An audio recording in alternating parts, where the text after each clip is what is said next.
Today, I'm bringing you must start and sit wide receivers for week 11 of the fantasy football season. We will go through all 28 teams, all 14 matchups. At the end of this video, we will have discussed more than 60 wide receivers. So consider this video your complete guide to the wide receiver position in week 11. Friendly reminder, the Falcons, Colts, Patriots, and Saints all on buys this week, unavailable in your lineup. Drake London, Michael Pittman, Josh Downs, Pop Douglas, Chris Olave, Rashid Shaheed. None of those guys you will be able to start this week, but that's okay. We're going to help you set the optimal lineup today. If you want to look at the terminology I'm going to use in this video, you can pause quickly and check that out. Otherwise, let's get straight into it. Now, Thursday night football this week, I'm not lying to you this time when I say it is actually going to be an exciting matchup between two AFC North opponents. The Bengals at the Ravens on primetime, finally Amazon. This is what we have been asking for. No Panthers and Bears nonsense. We've got a good matchup on the way. Let's talk about the Bengals side of the ball first. Jamar Chase is a play. You never sit Jamar Chase. Anytime he's out there and available, you play Jamar Chase. It doesn't matter if you're in a 4-man league. You start Jamar Chase. As far as T. Higgins goes, at this very moment, it does not look like he's going to play in this game. He is a DNP, did not practice in their most recent practice reports. Now, if he does play, I feel comfortable in a 12-man format to go ahead and put them out there because we know how good T. Higgins can be with Joe Burrow. But in the likely event that T. Higgins misses this game, Tyler Boyd becomes a very interesting flex play. He has a lot of flex appeal. I would consider him a spot start if Higgins misses this game.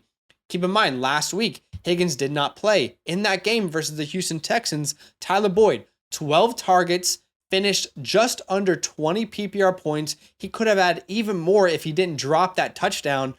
Now, everyone makes mistakes. We saw Mike Evans do it as well. But again, if Higgins is not out there, Tyler Boyd becomes an interesting spot start in what should be an interesting division game. As for the Ravens side of the ball, I don't see a clear must start. I really don't see a clear must start in this wide receiver room. You guys know I love Zay Flowers. That's been well documented on both of our channels. But I'm starting to lose trust in the Ravens utilizing him as a key piece of this offense. In the first 6 weeks, the guy looked like the key piece in this offense, including Mark Andrews. But after that Tennessee Titans game, it has been really rough. From week 7 onwards, he's only averaging 8.2 PPR points per game. He's not getting a large amount of targets. They haven't necessarily needed him. But even last week versus the Cleveland Browns, he only had 6 targets. He caught 5 of them for 73. You could see the explosiveness, but it really didn't end up being a matchup or a amount of targets rather that you would have expected in a game with that many points and a game that was that close. So it's not a bad matchup versus the Bengals. In a 12-man format, there's definitely some people where he would be their best option, but I would say 65% of people have a better option than Zay Flowers. And it's difficult because we are seeing them trying to kind of force OBJ into the game plan. In week 9, he had 7 targets. Last week, OBJ caught 1 reception, took it to the house, a 40-yard touchdown. I just don't think there's a clear start in this backfield. That's my personal opinion. I think one of these guys will probably be good in fantasy. I just couldn't tell you exactly who that's going to be. I would put my money on Zay Flowers, but I could not bank on that. That should be a great game, though. I'm excited for that one. All right, the second game that we're going to look at, there's no more international games to think about. This is the start of the 1 p.m. Eastern Standard Time slate. We've got the Cowboys at the Panthers. Who is ready for a potential bloodbath? This is rough. 41.5 point over under. The Cowboys are favored, and this game is tied with 3 other matchups with the largest spread of the week, meaning the Cowboys are currently favored by a landslide. Let's start with the Dallas Cowboys, who are visiting the Carolina Panthers. CeeDee Lamb is a must start, unquestionably, averaging over 35 PPR points in his last 3 games. In fact, there hasn't been a higher fantasy scorer in fantasy since week 8 than CeeDee Lamb. You got to start CeeDee Lamb. Now, as far as Brandon Cooks goes, I think some people might be deceived into starting him this week. He is still a must sit for me. I know last week He caught 9 out of 10 targets, 173 yards, and a touchdown, over 32 PPR points. He had an incredible game last week. But the issue is that looks more like an outlier rather than the rule so far in 2023 for Brandon Cooks. In the 5 games before last week, he was averaging under 4 targets per game.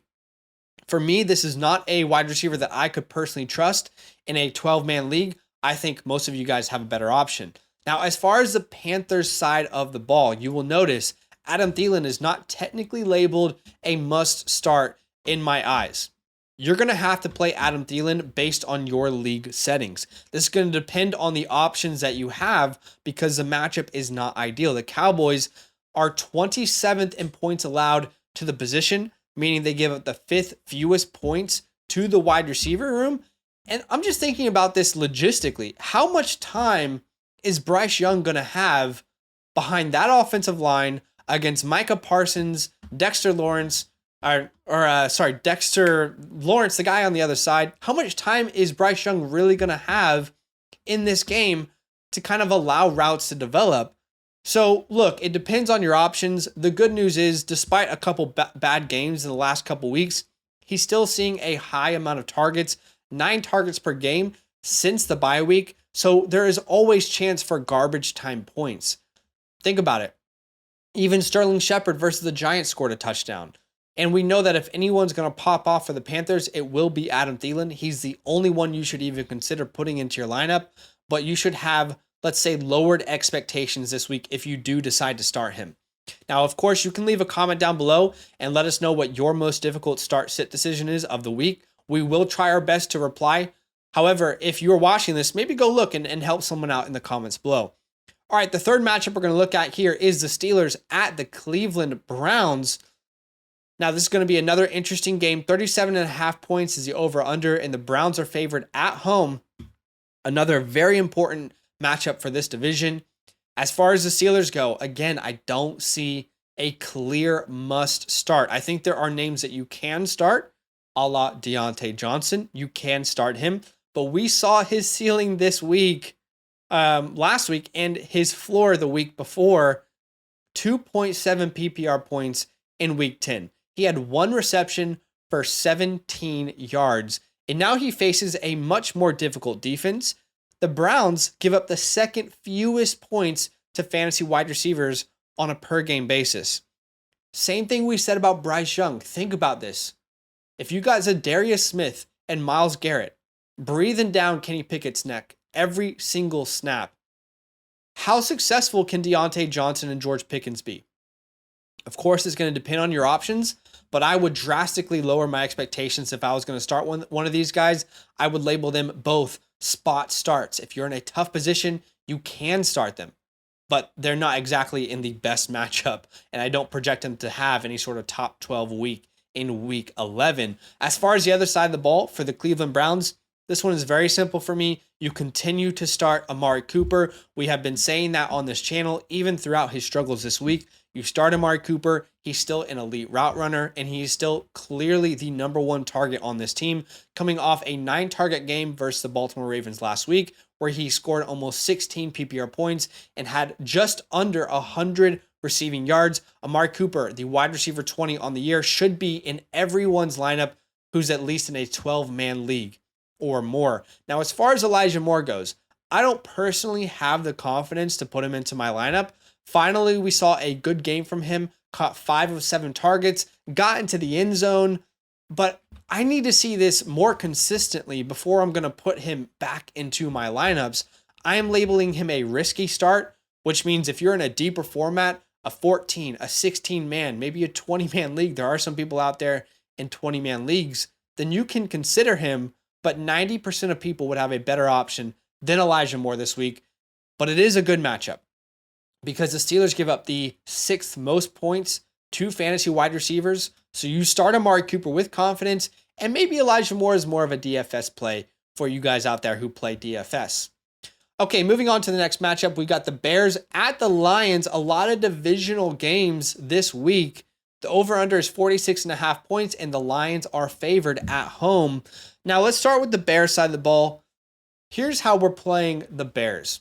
It's what I said last week. It's what I've said for multiple weeks now. If Justin Fields plays, DJ Moore becomes a must start. Now, if Justin Fields does not play, then I think a lot of people will have a better option than DJ Moore. It depends on, what kind of options you're working with on your bench. However, like for example, Amari Cooper. If it is Tyson Bagent and you have to choose between Amari Cooper and DJ Moore, I am absolutely going with Amari Cooper. So it's going to depend on your options. Now, if Justin Fields plays, we can instantly label DJ Moore a must start. We have seen those high upside performances with Justin Fields in the lineup. Remember his 49-point game versus Washington, and in week 4, his 27-point game against the Denver Broncos. DJ Moore is a good player. He's just stuck with bad quarterback play, but there's not another wide receiver we should really even consider on that team. As for the Lions side of the ball, it's a fine matchup. You start Amon-Ra St. Brown. He is superstar status coming off a 30-point game. You start Amon-Ra and you don't think twice about it, even if you're in a 4-man league. But there is not, unfortunately, another wide receiver you can really trust at this moment. Jameson Williams showing some signs. I mean, he looked pretty good with his small opportunities last week, but not someone that you can even think about starting right now. On to our 5th matchup, the Chargers at the Packers. There's a 43.5 point over-under in this game, and the Los Angeles Chargers are favored away from home. How about that? The Chargers favored. Makes sense. The Packers have been pretty poor, if we're honest. But let's start with the Chargers side of the ball. Of course, if Keenan Allen plays, you start him. Unquestionably a must start in my eyes. Coming off a 40-point game, he went absolutely ham against that Detroit Lions secondary. 11 catches, 2 touchdowns, almost 200 receiving yards. Keenan Allen, the wide receiver 2 on the year. You start him. Now, if Keenan Allen misses time, right now he's day-to-day. I can't tell you if he's going to play or not at this very moment. If he misses time, we now have to ask ourselves, do we start Quentin Johnston? At this moment, I would say no, you do not start Quentin Johnston unless you're in a very, very deep format. I know he caught the touchdown last week, and that could happen again. But there were still plenty of moments where you could see all the concerns we had about his collegiate profile showing up in the NFL. Multiple just concentration drops. I know some of them, I hear you guys out. Some of them were defensive pass interference, but some of them it was like, come on, man, an NFL first-round wide receiver has to make that play. You guys know the one I'm talking about. There was only empty space, only empty field ahead of him. He could have scored an incredible long touchdown. But look, if Keenan Allen misses time, I think you're going to see a lot of Austin Eckler in the passing game. Johnston's a fine play in a desperation scenario, but if Keenan plays, I'm still not trusting Quentin Johnston yet in my lineup. I need to see multiple weeks of production. And as for the Packers, this is a great matchup. The 5th best matchup for fantasy wide receivers in the Green Bay Packers. Or sorry, in the Chargers, rather. But the issue is, who the hell do you start? Christian Watson, since the bye week, hasn't scored over 6.5 PPR points in any game. He and Jordan Love are clearly not on the same page. And while I think the issue is more with Jordan Love than it is with Christian Watson, this is a scenario we are currently in. So, unfortunately, I don't think you can start Christian Watson. Now, as far as Romeo Doubs is going, he scored the most touchdowns of anyone on this team. He seems to be the red zone target, the end zone target. If you're going to play anyone, it's probably a Romeo Doubs at this point. But again, I don't have a ton of confidence in that.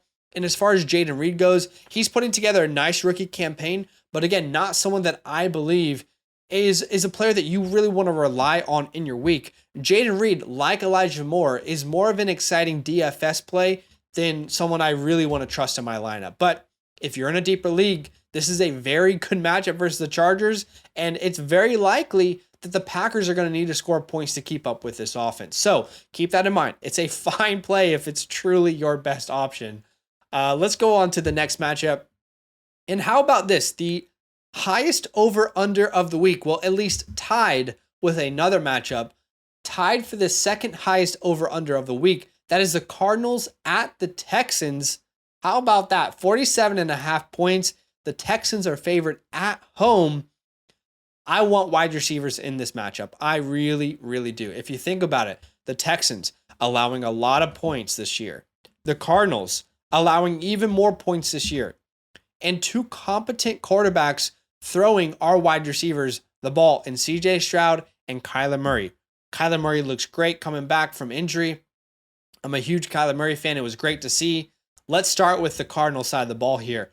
Hollywood Brown, I am labeling a must start. I know it was a bad game last week.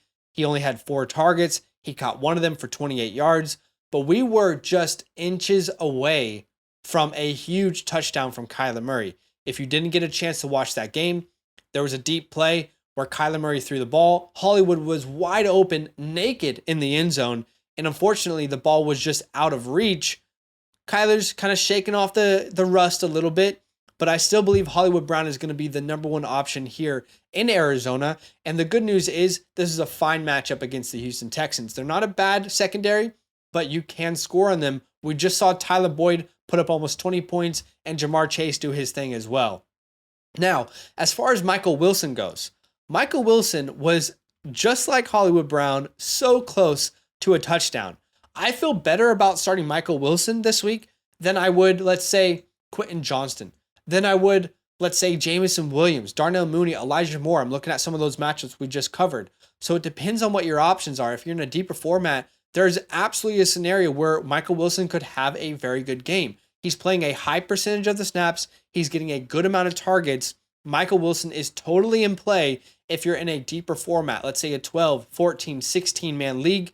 But in a 12-man, a 10-man, you probably have a better option on your roster. And as far as Rondale Moore goes, this really isn't a player that I'm excited to start. I know he had the most targets last week, but that's just around the line of scrimmage. It's not exciting targets in my personal opinion. All right, moving on to the Texan side of the ball here. Fantastic matchup versus the Cardinals. You can absolutely exploit this team through the air. Tank Dell is a must start. I don't care if Nico Collins is back or not. Tank Dell is a must start. If Nico Collins plays, he is also a must start. These are two wide receivers that are getting relied upon heavily by their team, and we know that the Cardinals are going to be able to put up points. Now, as far as Noah Brown goes, ideally, if you have Noah Brown, Nico Collins does not play. Because in 2 games, just recently, Noah Brown, in the past 2 games, has had over 150 yards in both games and a touchdown versus the Tampa Bay Bucks. He's averaging in the last 2 weeks over 24 PPR points. Now, does that mean Noah Brown's going to be a league winner? I don't think so. I think when Nico Collins is healthy, it's Nico Collins, it's Tank Dell, and Noah Brown's getting mixed in, along with Dalton Schultz. But ideally, if Nico Collins misses, I would actually label Noah Brown a must start. So if you have that information available to you now, Nico Collins won't play, then Noah Brown becomes a must start for me in a 12-man format. Probably not an 8 or a 10-man, but in a 12-man, absolutely. All right, we will move on to the next matchup. That is the Titans at the Jaguars. We have a 40.5 point over-under, and the Jags are favored at home. As far as the Titans go, this is a very difficult offense to watch at the moment, and it's a difficult offense to project. After Will Levis's huge 4-touchdown debut versus the Falcons, things have drastically come back down to earth, and Will Levis is showing a lot of the reasons I was skeptical of him as a prospect coming out of Kentucky. There's a couple things in particular that I'm noticing is exactly what I was concerned about watching his Kentucky film. Firstly, the inconsistencies, those are absolutely showing up. And secondly, his inability to sense pressure in the pocket. I don't know if you guys have noticed this watching these games, but Will Levis is maybe one of the worst prospects I've ever watched at sensing pressure in the pocket. My guy has shaders. It's like he's only looking downfield and he has no ability to sense when the blitz is coming, where the pressure is coming from. It's been really frustrating to watch. I am hoping that he grows that part of his game because the arm talent is undeniable, but it is showing up. And unfortunately, DeAndre Hopkins is suffering because of those inconsistencies, because of Will Levis's, his growing pains, if you will. In the last 2 weeks, DeAndre Hopkins averaging just 8 points per game. So I can't really label him a must start. It's a good matchup. It is a good matchup versus the Jags, but I can't in good consciousness sit here and say DeAndre Hopkins, he has to be in your lineups. Because then those people who are in an 8 or a 10-man league are like, oh, dang, now I got to start DeAndre Hopkins. What would you guys do? So look, in a 12-man, you probably put him out there. He's probably going to be one of your best options. But I would just say lower your expectations as Will Levis kind of, gets through those growing pains of being a rookie quarterback in the NFL. Now, for me, there's not really another Titans wide receiver I'm considering. If Treylon Burks is back, we have no indication that you can start him yet. Kyle Phillips has looked good out of the slot, but still not someone that I would say you can start at this very moment. Maybe a stash, but not a start at this very moment. As for the Jaguars side of the ball, look, I don't think we can truly trust Calvin Ridley at this point. Unfortunately, Calvin Ridley, in matchups where Trevor Lawrence is not given a lot of time, he does not look like someone that we can start with a lot of confidence. Now, the good thing for Calvin Ridley, if you have him, is this is a very good matchup versus the Tennessee Titans. The Titans give up the 7th most points to fantasy wide receivers. So if you're sitting here watching the video and saying, Zach, Calvin Ridley is my best option, man. Like, do you want me to start Elijah Moore or Calvin Ridley? Okay, I get it. Let's go with Calvin Ridley. Let's hope that he has one of those blow-up games. It's a good matchup. However, in smaller formats, I would say most people have a better option. As far as Christian Kirk goes, he is going to remain in that must-start category. It seems like he is matchup proof. He's not going to break your week. He's not going to be the reason you lose a week, but he's also not going to be the reason that you absolutely dominate an opponent. He's just going to give you healthy, safety type of points into your lineup. And he's clearly Trevor Lawrence's safety blanket in this offense. All right, the 8th matchup we're going to look at today, we've got the Raiders at the Dolphins. This is that other matchup that is tied for the second highest or for the highest over-under of the week. 47.5 points. The Dolphins are favored at home. And this is also tied with 3 other matchups with the largest spread, meaning the Dolphins are favored by a lot. So let's talk about the Dolphins side of the ball first, because it's very simple. You start Tyreek Hill, and you start Jalen Waddle. Yes, I know it's been up. I know it's been down. The good news is that he is practicing and he looks back to normal. So that knee, the back injury, he just had his bye week. Let's hope that he comes back with a vengeance, because they're going to need Jalen Waddle on this stretch to the playoffs. But you start him in your lineup. You don't get the boom games if you leave him on your bench. Now, as far as the Raiders go, you can absolutely start Devontae Adams. Last week, he was targeted 13 times. Now, he only was able to catch 6 of those, so less than 50%, but he is the offense. He will be forced-fed volume on a consistent basis. As far as Jacoby Myers goes, unfortunately, no Jimmy G is really, really hurting Jacoby Myers. I mean, with Jimmy G, we were averaging around 20 points per game. We're barely seeing like 3 targets per game now with Aiden O'Connell, so I don't think this is a player that you can really start with any sort of confidence. On to the 9th matchup, we got the Giants at the Commanders. This is the lowest over-under of the week, 36.5 points. And it makes sense because if anyone has watched the Giants with Tommy DeVito, it's tough. Let's just say that. It is a tough thing to watch. And this is what's funny about this matchup, guys. The Commanders are the best matchup for wide receivers in fantasy. They're top. No one's giving up more points per game. But I cannot identify a single start. Look, maybe in DFS you play Wan'Dale Robinson for fun. But I cannot in good conscience tell you to start anyone. I don't want to start Wan'Dale. I don't want to start Darius Slayton. I don't want to start Sterling Shepard or Jalen Hyatt and hope that a deep ball kind of pans out for Tommy DeVito. There's just no confidence whatsoever to start any of these Giant wide receivers. They are, in my opinion, I think they're the worst roster in the NFL. And I think that's showing up on both sides. And I know my friend Badaki would agree with me. He wants them to get a top pick. But as far as the Commanders, I think you absolutely can start Terry McLaurin. We just saw both Brandon Cooks, CeeDee Lamb, and actually Michael Gallup have incredible games versus this defense.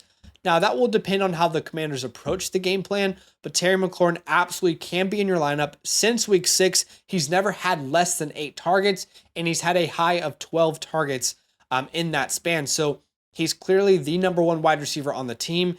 And unfortunately, like we said and like we predicted on the live streams, if Curtis Samuel returns, that is going to be a huge problem for Jahan Dotson.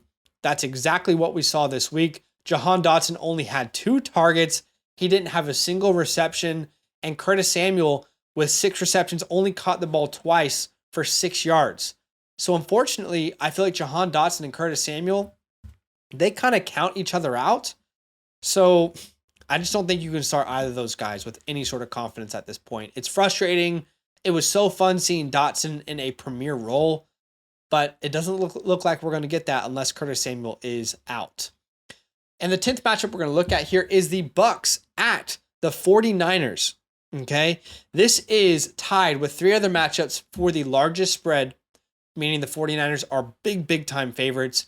Let's start with the 49ers side of the ball because this is very simple. We don't need to waste much time. Brandon Ayuk, you start him. Yeah, he only got 3 targets last week, but he still ended up with 55 yards and a touchdown, and they blew out the Jags. They did not need their wide receivers. As for Deebo Samuel, they used him quite creatively in the run game, and he ended up with a touchdown as well. Both of those guys are must starts in any 12-man formats. With how efficient that offense is, those guys can thrive on a smaller amount of targets. Now, as far as the Bucs go, this is technically a good matchup, but I would be hesitant. Mike Evans, of course, you can start Mike Evans. We know how good he has been with Baker Mayfield, wide receiver 12 on the year. But as far as Chris Godwin specifically, I'm not seeing the consistency that I need to see to trust him in my lineups at this very moment. Now, of course, if you don't have any clear better option, I get it. But we're talking about a guy who has only gotten 6 targets in each of the last 2 games and hasn't had over 10 PPR points. I would label him a spot start, and it looks like a good matchup. But honestly, I think the 49ers really figured out all their defensive issues in the bye week, and the addition of Chase Young is allowing them to get a lot more pressure, which means that their secondary has to do a little bit less than they used to have to do. So I think the 49ers are back to being a legit defense, and you should be cautious. Even though the numbers say it's a good matchup, I don't think those numbers account for any sort of context that we have seen recently. The 11th matchup we're going to look at today is the Jets at the Bills. The Bills are favored, 40.5 point over under. Let's start with the Jets side of the ball because it's not exactly a great matchup. The Bills are 21st in points allowed to wide receivers. However, I would still say Garrett Wilson is firmly in the must-start category. Very few wide receivers are getting peppered with targets the way Garrett Wilson is. Since the bye week, he has not had less than 13 targets. So while the targets themselves might not be quality, he's getting a lot of them, and he's a very talented wide receiver. In my opinion, he has got to be in your lineups. If it's anything in the air for the Jets, it's Garrett Wilson. Now, as far as the Bills go, this is technically the worst matchup for wide receivers in fantasy football. The Jets are legit. They're legit up front. They're legit in their secondary. Sauce Gardner is legit, but so is Stephon Diggs. We have a saying here, keep it simple, stupid.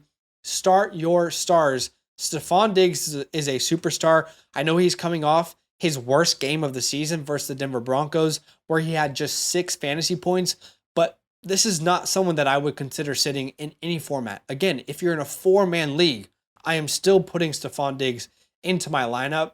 And guess what? The Bills just lost versus the Broncos. They are going to be absolutely furious. You think Stephon Diggs is going to be happy seeing his team lose while he gets 5 targets, his season low? Absolutely not. Diggs is going to be furious. This will be squeaky wheel gets the grease type vibes. I think Diggs is going to have a great game. You've got to put that guy into your lineup. And as far as Gabe Davis goes, you tell me, is it the week to start Gabe Davis?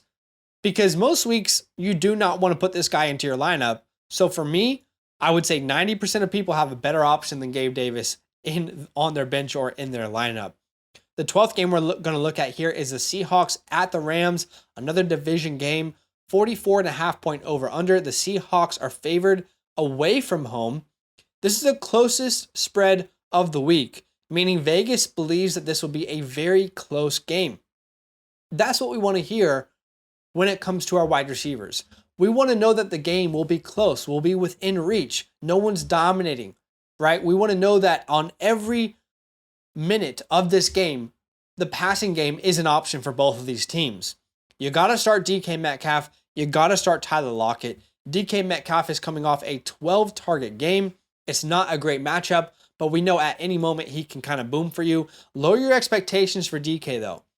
DK is not a Mike Evans level fantasy asset this year specifically, right? He's not someone that's going to give you these 30-point games on a consistent basis or 20-plus point games, but he is someone that's going to, it's almost like Christian Kirk, right?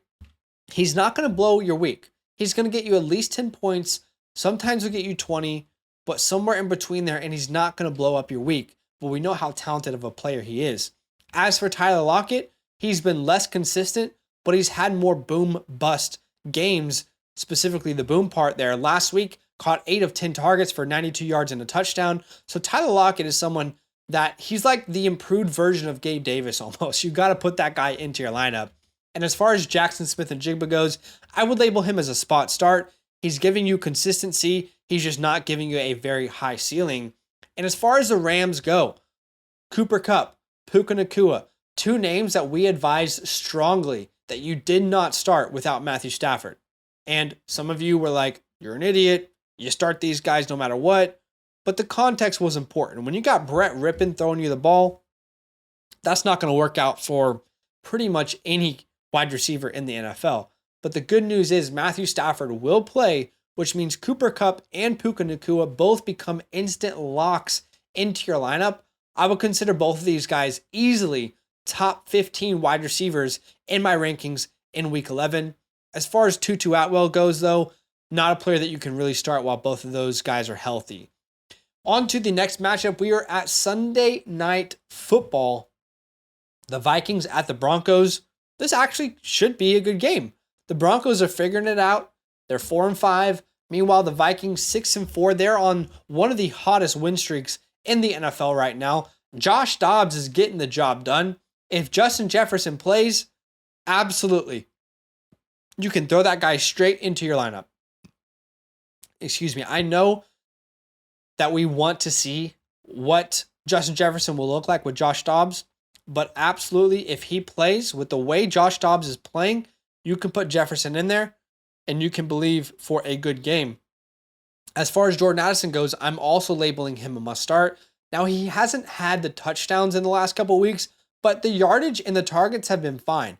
7 targets in back-to-back games, over 50 yards in both of those games. He's just not getting into the end zone just yet, but Jordan Addison is still someone that I have confidence starting on a weekly basis. As far as KJ Osborne goes, not someone I'm really looking at starting.